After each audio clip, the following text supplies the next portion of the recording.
Hi everybody. For this video I wanted to talk about using the width tool. The width tool helps you to be able to draw more custom organic lines with the pen tool or with any other stroke line that you want to adjust. So to tell you what it does and to practice a little bit, what we're going to do is give ourselves just a basic little line to start with. Happy little line here. Alright, so if I go over to my stroke settings, sorry, I need to move these out of the way. I'm going to increase that line much larger so that you can see what it's going to be doing here. So let's say I have this thick line, and I've already shown you in another video where you can use the profiles and you can make custom adjustments to those lines as needed to make it look a little more organic or natural. It is also possible to make your own profiles and to make totally customized strokes. And that's how we use the width tool. So if you look over on your toolbar, you're going to look for the tool that, to me, I always call Nessie the Loch Ness Monster. It has a little squiggly shape and it has some little vector points on it. So when you click it and you come over and you hover over your line, you'll notice there's just a little circle that trails along the edge of your vector line. And what that does is it's an insertion point. So if I click and drag with my cursor, that becomes an articulation point for the stroke. And as I add them, they can taper and change the character of those lines. Even on the end, I can drag that down and make it into a point. So this is how you can make a really squiggly, unique, more inking style stroke line. And it's not adjusting a shape or doing some other complicated brush. Now let's say you want to move it. Well, you hover your cursor over the middle insertion point and you can drag it along the surface of your line. Or perhaps you just want to adjust one side of this width.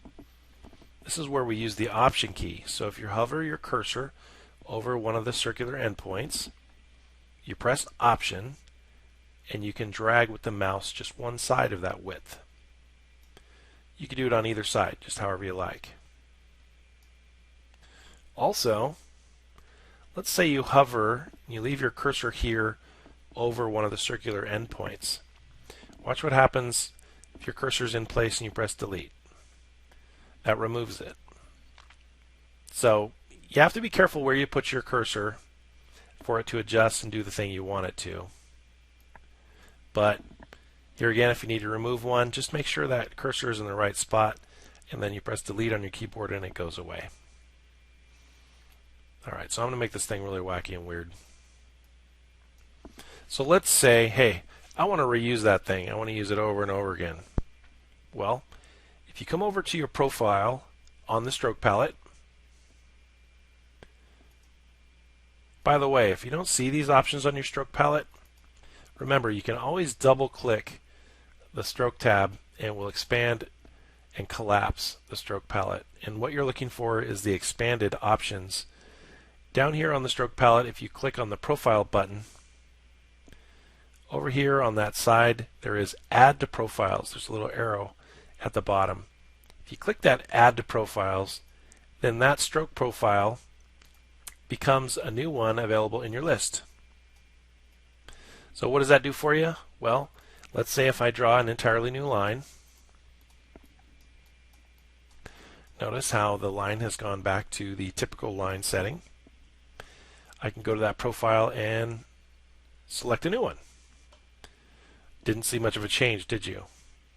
Well, by default, it left it at the point size that the line was already drawn at. This is scalable, so if I adjust the stroke setting, it does adopt the shape and increase the size. But that profile doesn't save stroke size.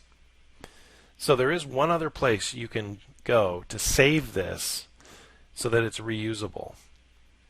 And that's called Graphic Styles. Now if you're looking for Graphic Styles, go to the Window menu and you'll find Graphic Styles. Oh, why is that disappearing? You'll find Graphic Styles down in the menu bar. There it is. and it opens up a window like this.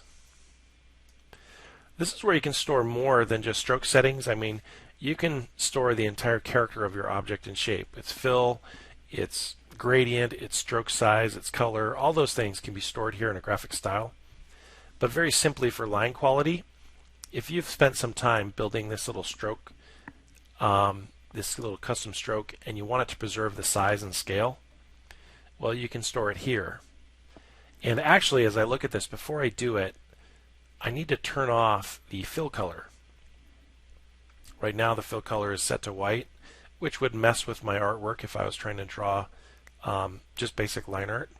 So I need to set that fill color to none, clicking the red slash. Now I have just an empty fill box and a singular stroke. So if I click the new button in the graphic style box, now that is there available for me to use over and over again. So if I draw a new line and I go, hey, I want to reuse that style, kablam, there it is. So, quick little option for you to use using the width tool. Makes nice custom lines. Let me know if you have any other questions.